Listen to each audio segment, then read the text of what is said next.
Halo Pak, pada hari ini saya akan mengerjakan tugas UTS Computer Vision dengan judul eh, klasifikasi huruf tulisan tangan menggunakan Hawk dan support vektor mesin pada dataset MNIST. Pertama-tama saya di sini install library. Pada tahap ini saya menginstal beberapa library yang dibutuhkan dalam proyek ini. Library tersebut digunakan untuk pengolahan data visualisasi ekstraksi fitur Hawk, klasifikasi menggunakan SVM, serta evaluasi model. Lalu di sini saya import library.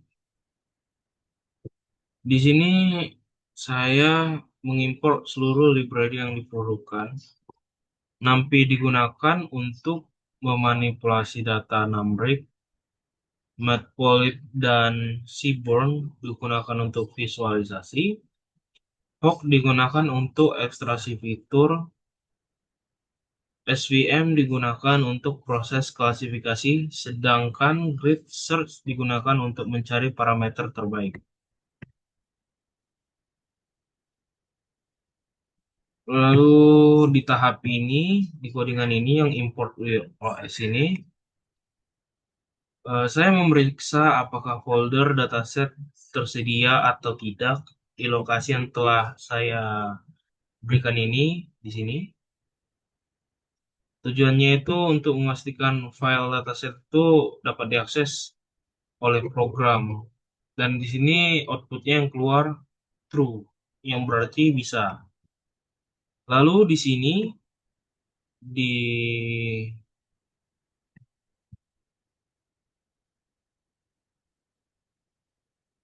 di sini eh, pada bagian ini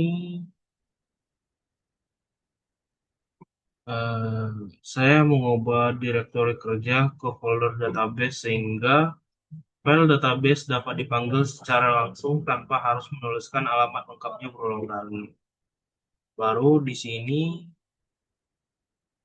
di codingan yang ini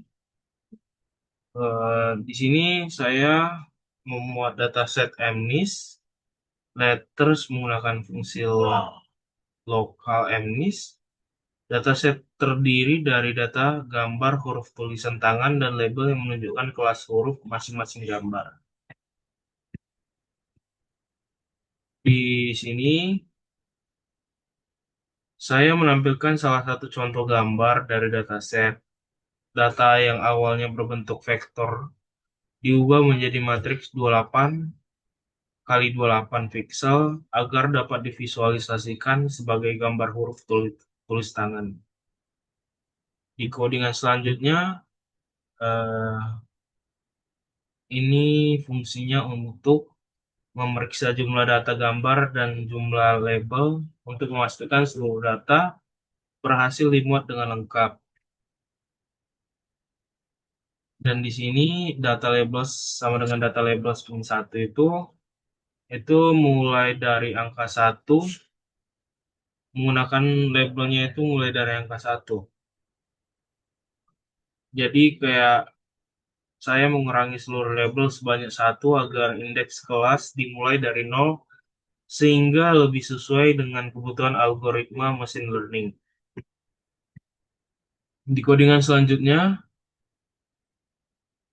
di bagian ini, for class IDX range 26 atau 26, pada tahap ini aku mengambil 100 ya, aku mengambil 100 sampel dari masing-masing kelas huruf. Tujuannya agar seluruh kelas memiliki jumlah data yang sama sehingga model tidak cenderung mempelajari satu kelas tertentu lebih banyak daripada kelas lainnya. Jadi kenapa 2600? Karena eh, kelasnya itu 26 yang saya bilang tadi dikali sama 100. Jadi 2600. Lalu di codingan ini, xtrain, xtest, ytrain, ytest, sama subset, x subset, sama y subset ini, itu tujuannya untuk menjadi satu dataset baru yang akan digunakan pada proses pelatihan dan pengujian model.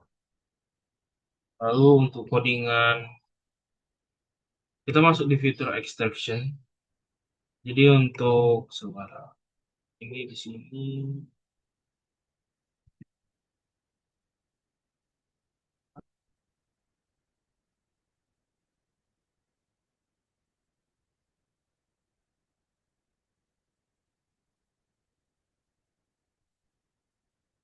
codingan dan fluid. Di nah, bagian ini, di bagian train, test, split, x subset, y subset, itu dibagi menjadi data training dan data testing sebanyak 80%, digunakan untuk melatih model dan 20% digunakan untuk pengujian. Parameter stratify digunakan agar proporsi setiap kelas tetap seimbang. Terus yang tadi ini kita masuk lagi ke sini. Di fitur Hawk ini, fitur Hawk Image, itu saya menerapkan metode histogram of orientation gradient atau Hawk. Metode ini digunakan untuk mengekstraksi informasi penting berupa arah tepi dan bentuk karakter dari gambar huruf. Lalu untuk default,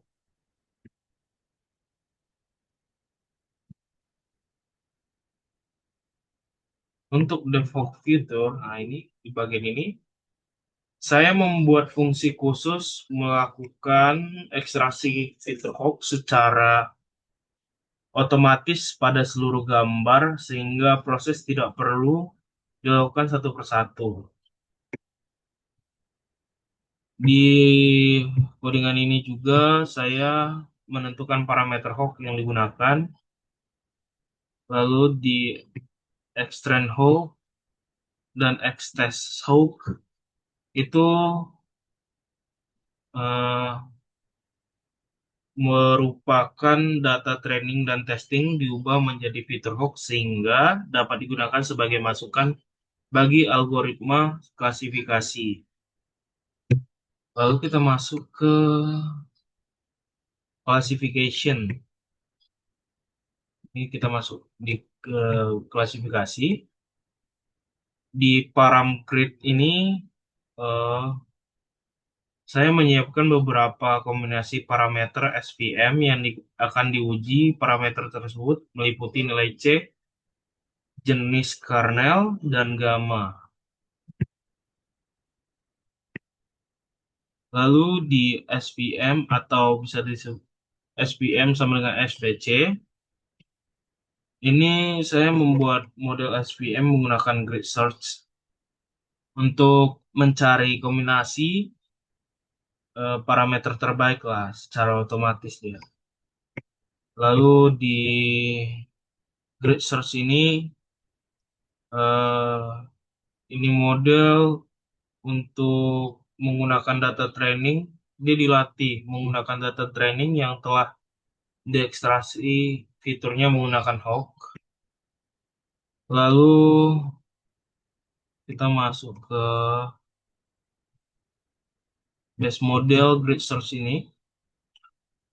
Di sini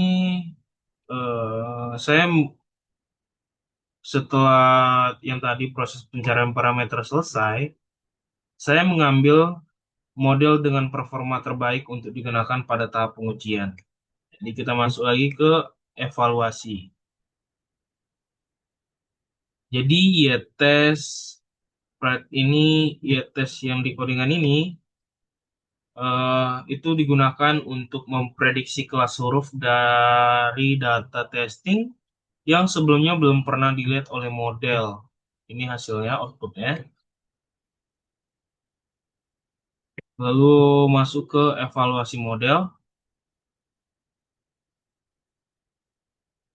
Ya, masuk ke evaluasi model itu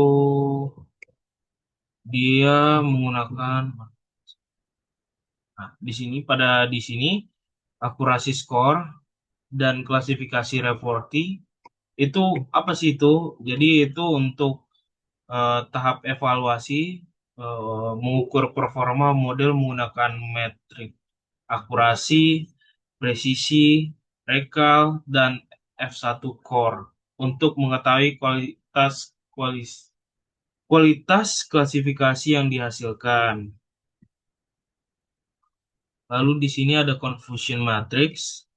Ini untuk melihat hubungan antara label sebenarnya dan label hasil prediksi sehingga kesalahan klasifikasi dapat dianalisis lebih detail.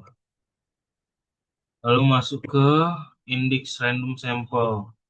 Ini tahap terakhir yang menampilkan beberapa contoh gambar dari data testing beserta hasil prediksinya untuk model dalam mengenali huruf tulisan tangan secara visual.